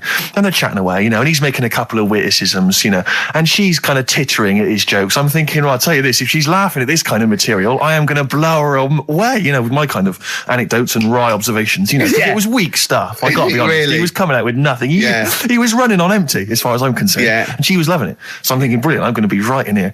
And then they get moving on to higher brow things, you know, and I think she was going to study kind of Marxism or something like that, or communism, something. And she was asking him, you know, by way of conversation, she was asking him what he knew about Marxism, you know. And he was fumbling for his vague knowledge of it that he had in his life. And I'm just sat there thinking, yeah, come on, love, in any given capitalist environment, the proletariat will revolt against their oppression by the bourgeoisie, and after a brief period of socialist rule, emerges a classist society governed by community cooperation. Well, if that sort of talk wouldn't get a woman hot, I don't know what you'd use then. If Marx and Engels is not going to get a woman sweaty down below, then nothing is. Then my name is You're not just Steve biding Merchant. your time. Exactly. I'm just going to go in for the kill any minute. Yeah. So anyway, it comes to his stop, right? He gets up. I'm thinking, this is a piece of cake. And he gets off, and off he goes. He walks off. And I'm thinking, brilliant. And I thought, I'll wait till the train's pulled away. I'm not going to leap in straight away. No. And he comes back along the carriage. And I'm thinking, hang on a minute. He goes, listen, do you mind if I give you my email address? Oh. Right? And if you want to get in touch, email me. I'm thinking, come on, you loser. Get off now. Save your face, please, before it's too embarrassing. She accepts the email address because she obviously doesn't want to hurt his feelings, whatever. I'm thinking, fair enough. She's a good woman. I'm liking her. I'm loving her. I'm thinking, that's my kind of girl. So anyway, he gets off. I'm sat there, the train pulls away. I'm thinking, I'll wait a few minutes, I'll just, give it some time. Her phone rings. It's her friend on the phone. And she starts saying it, and I was listening in, and she was going, just met a guy on the train. I'm thinking, yeah, that's true enough. She goes, yeah, he was a good-looking guy. I thought, you're having a laugh, love. To be honest. Because I was looking at him, and she said to her friend, he looks a bit like tennis player Boris Becker. I thought, you should be so lucky, frankly, because I saw him. He had awful facial hair, if that's what makes him look like Boris Becker. Terrible little goatee beard. It was laughable. I thought, I don't know. And then she goes to thing, and she's like, yeah, I met him, we got chatting and stuff, and she was going, it's not often that you meet someone, generally in life, who's, kind of thoughtful and intelligent and funny. I thought to myself, I'm not even going to waste my time with you, love. Frankly, if that's what you thought of him. You just walked away. And I'll be honest with you, I didn't even bother talking to her. No, I didn't even waste my time with her. If she thinks that bloke is not only great looking, funny, but funny and intelligent, and she got on well, and he was polite, and it was a chance meeting, and he thought, and she thought that you were like a freaky looking dork who didn't even have the nerve to speak. If that's what she thinks, then I don't want to know her. I couldn't. You walked away, and good luck to you. And I have my dignity intact. Yes, and she's nothing. And Karl Pilkington with his brand new show, What's the Song? What song am I thinking? No, I mean... You're nervous about this, aren't you, Rick? I am. You're worried. Well, because I've heard some of these clues before. And they're ramblings... Sometimes they're close to ramblings of a fool. Right? And it really is like those, what am I thinking? Yeah. I don't know, though. I actually was genuinely impressed by Born Sleepy. I have to give him the benefit of the doubt. That's one of the better ones. Because that was short, sweet, and it worked. Some of these, you say, they're not going to be quite as pissy. Some of them are like Emily Bronte novels. Now, listen. we're just going to go for it then. You do it, and we just get people to call up, because I want to see the general public's confusion trying to work out a Well, Karl Pilkington. why don't you give us your next clue, and then we'll play a track, and then we'll hopefully have people on the line after the track to try and answer it, and you can recap briefly. So give us your clue now for what song am I thinking of? Right, this one, it's about a woman, and she's just normal, nothing wrong with her, or so she thinks, right? But there's the twist. Is this like the Tales of the Unexpected? And she's got, like, you know, she's got her mates and she's having a normal life, having a good time and that, and then this thing happens, right? And she starts to stink, and she can't have a bath, right? And she really wants to have a bath. She's dead sweaty and stuff. She's going about her daily stuff. She can do everything else normal. She can eat, she can talk, everything. But for some reason, she can't have a bath. Is there a coal mining husband in the bath? Yeah. Is this Born Stinky? She can't have a bath. So a woman can't have a bath. Yeah. Even the rest of her Or a life. shower. She can't. Okay, leave it there, Rick. Don't try and guess. It's not for us to guess. The general public can phone up and ask questions, so I just I'm go not sure for they it. can they? I think so. Otherwise, we don't want just people just phoning Well, up and I'll tell getting you it. what about this? Why don't they can ask one question? Yeah. They can ask one question of Karl, then they have to make a guess. Okay. 08700 800 1234. Have we got someone on the line now? We'll just go. Let's do it. Let's go for it. Let's go for one. This I'm is excited. edgy radio. This is Letting Karl dynamite stuff. live. Go on. Hello, XFM. Hello, I'm ringing about, what's the song? Absolutely. What do you think? Well, I'm going for Dirty Diana. Dirty Diana. See, that works. That's a great guess. It does. Yeah, but it doesn't work, because why can't she have a bath? Okay, so the answer is that's what in I was there. going to ask you. Well, that's your one question. That'd be the answer. That would be the answer, I'm afraid. What was your name? Shelley. Shelley, thanks very much. Shelley, I'm afraid the I answer- should tell you that, you know, that you should never take this personally, because no one can really get into the mind of Karl. So don't you know, beat yourself up about this. I don't expect anyone to get these clues. No. So well done. That good is guess. a fine guess. A strong Thank you. guess. Thank you. Okay. Anyone else there? Let's hello, XFM. Who's that on the line? It's Chris. Hello, Chris. A question for Karl? Before you give us your guess? I haven't thought of a really good question or anything yet. You just want to go for the guess? No, what I thought was, I'm sure Simon Mayo used to do this when he did the breakfast show on Radio 1 years ago. No, it didn't. So you've just pinched this idea, Karl? If you're going to rip someone off, Karl, do not rip off Simon Mayo. I haven't ripped this off. I thought this was a new idea. I was going to do it with sound effects instead, but that's Yeah, he used to do that, and he used to get his team to play other characters. In the You story. idiot. Well, no, hang on. Not you, Chris. I'm saying you idiot to Karl. Yeah, but nothing's new anyway, is it? So I'm not getting annoyed about it. Very true. What do you think the answer is? Is it Cornflake Girl by Tonny Amos? Good answer. She couldn't have a bath because she'd go all Go floppy sloppy and and that. then go down the plug hole. Good answer. She's all soggy. Yeah. So Is it Cornflake Girl? No, it's not, but That's a great answer. It could have been. All right. Okay. You're already seeing the error of this, aren't you? I think this is great radio. I'm I know. really hooked on this. I'm But genuinely excited This now. is really like that, those so-called lateral thinkers. A man got into a field and dies. Why? Yeah. He ran out of air. No, Yeah. not the one I'm He thinking was of. shot. Well, No. Yeah, That was a good Well, answer, but couldn't Simon Mayo sue you or something for doing it? Will you stop? Don't mention that. Yeah. Listen, I think if you're going to steal ideas from someone, it should be a brain box like Mayo. I mean, he's the man who The steals only from. example of one I can ever remember hearing on his show, because I was quite young then, was some people were pretending to, like, tap someone's phone or something, and then they got caught, and the answer was just bugging by whistle, because they were... Genius. That was absolute genius. That's Yeah. absolute genius. See, Chris, we're gonna- I don't know Karl, if that's the Karl's sort of ever standard done you've got to that. come up against. Yeah. Thanks very much, Chris. the phone lines are hot. hello, XFM. Hi, is it Candy Perfume Girl? Is it what? Candy Perfume Girl. Candy Perfume Girl? Yeah, Candy Perfume Girl. Is it? Well, who's that by? Madonna. No, it's That sounds like an obscure album track. No, Wow. it's one of her songs. just That think is about it. She stinks and everything. She's a normal life. I didn't say she was a sweet or anything. But for some reason she can't have a bath or Is a this shower. a big song? Just to give him a clue. It's a bigger song than Candy Sweet Girl. Thank you was very a much single. indeed for your guess. It clearly is Thank right. you. Cheers. Sorry. You know. Okay, one more, then we go to a record. Come on. Okay. Go on. Hello, XFM. Carl, Yeah. is it High and Dry by Radiohead? High and dry. High and dry. Now that's great. She smells, which is another word for high. She's dry because she doesn't have a shower. Karl, if it isn't that, yours will never be as good as that. He's the winner. Whatever you're thinking of, that clue is brilliant. What's your name, mate? It's Richie. Richard. I mean, you can't beat that. That's a bit too lateral. Don't be stupid. It's perfect. He's made yours into a clever clue. He's made high, she smells, dry, she never gets in the bath or shower. It's not that, is it, Carl? No, it's You not. don't even get that, do you? Not really. Have you ever heard of the word high being used to mean sort of smelly? No. No. Oh, what? That was where you went wrong there, mate.